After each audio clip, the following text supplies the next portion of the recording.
everyone, I hope you are all well. So as you have seen from the title, this video is all about why it is important to be able to embrace your fro. So I'm just going to jump straight into it, and the first reason is because your afro is your hair in its most natural state.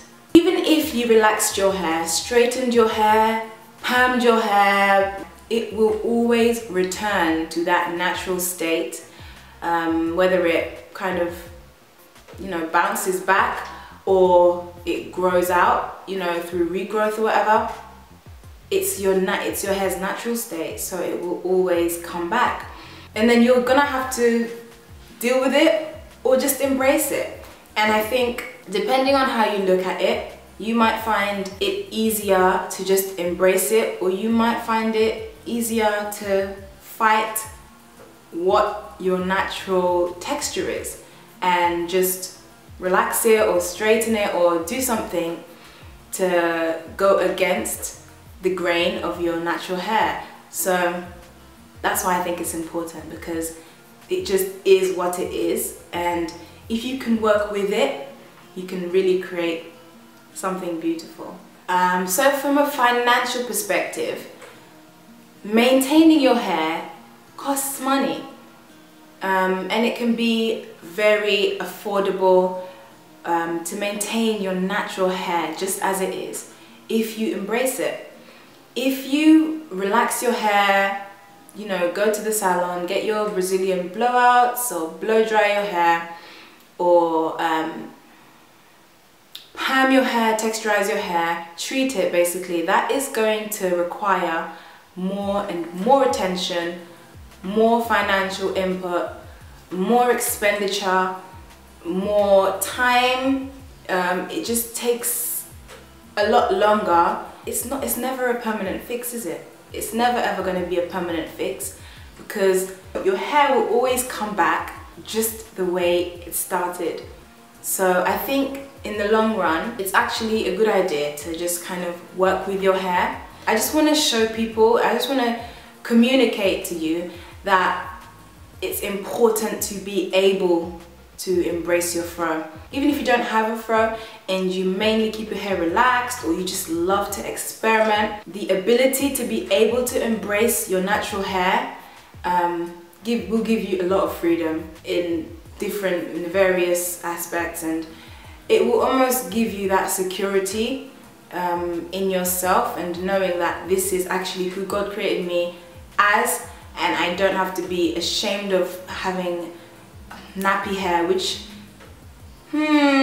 sometimes can be used as a derogatory term. Nappy hair, picky hair, all those names that have kind of evolved from the afro. So yeah, even if sometimes you're relaxed, sometimes you're permed, sometimes you're texturized, sometimes you straighten, I think it's always important to be able to know that, yeah, if I have natural hair, I will be comfortable with it, I'll be able to deal with it, and that's another point. Right, so I know there's that saying, I am not my hair, but your hair is actually a part of you, and I'm not saying that your hair is just like so important, it just becomes your everything, but your hair is part of you, and I don't feel like people should feel as if they need to change their hair in order to feel comfortable about being themselves. Or for example, makeup.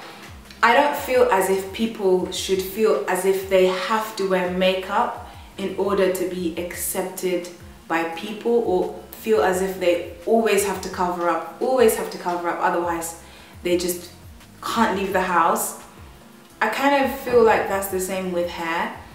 You should, yeah, make it presentable, make it neat and, look good. But yeah, you shouldn't feel as if having an afro is almost as if you're offending people, or not wearing makeup will kind of make people look at you funny. You should be able to just be yourself, and just, if you don't feel like wearing makeup one day, you don't have to wear it. If you don't feel like relaxing, you don't feel like perming your hair, you don't have to. You can wear your afro out. You should be able to wear your afro puff, jump out of the shower, and that's it. Why can't we do it? why can't we with afros do the same thing? Why can't we just jump out of the shower and feel as if we can just wear our afro just like that? I do understand that it takes a lot more care and that it can dry up and you can get shrinkage and stuff. And that actually happened to me last week. I jumped out of the shower and I didn't have enough time, so I had to wear my afro and it kind of shrunk up. So basically I reconditioned it the next day and had to wet it again and manipulate it. But sometimes if you do not have enough time to get ready or whatever, you should have that freedom to be able to just, you know, chuck on a little bit of moisturizer or some oil or whatever and just do a wash and go and be confident and comfortable with it. And so that's another reason why I think it's great to be able to embrace your afro, because you can then get confident in doing things like that and find ways to make it work for you. Right, so another reason I feel like it's important we're able to embrace our afro is so that we show people that our hair is just normal. It's not all about being funky, urban, Afrocentric or Rastafari. It's literally like just normal hair. We need to show people that afro hair is just normal.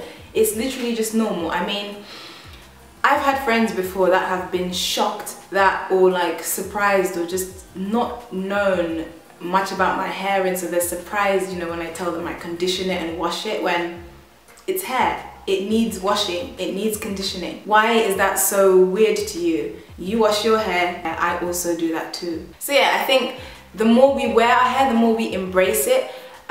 People might be curious and ask questions, but I think the more we wear our hair out, the more we educate people. And it's not just whites, Asians, and, you know, people who are not black.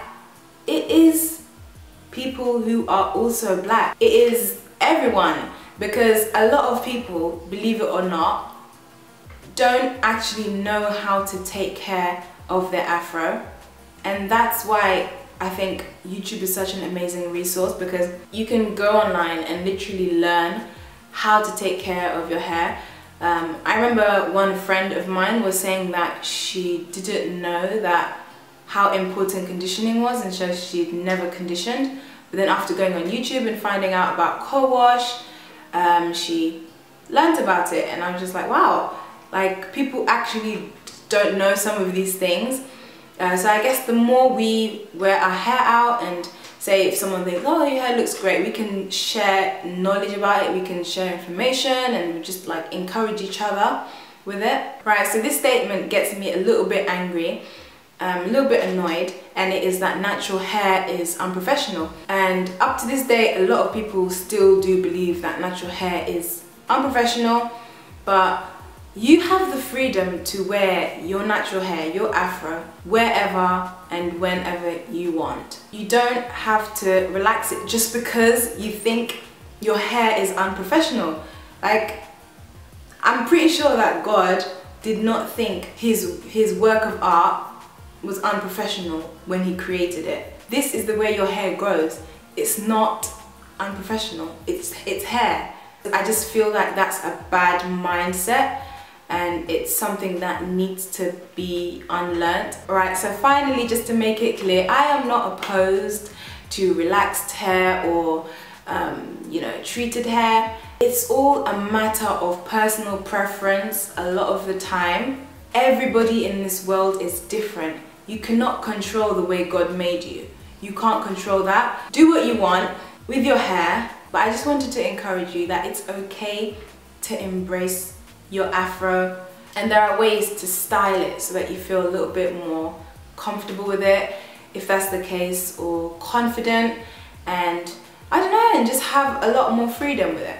I'm a strong believer in, you know, expression of style, and maybe one day I will cut my hair super short and straight and just have it like, and get something really, really edgy. But for now, I'm kind of at a stage where I'm just like, I just want to learn how to embrace my hair, embrace the way God made me, and embrace what I have and try and do the best with what I have.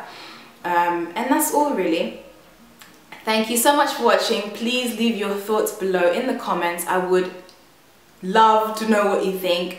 Let's get a conversation going. I was getting a little bit distressed about my hair. I was feeling a little bit down about my hair, and you know, like I don't always have to wear weave, I don't always have to wear a wig, I don't always have to wear braids, and I just want to be me. I just want to have my hair, and I just thought, let me just kind of backtrack and try and think of reasons.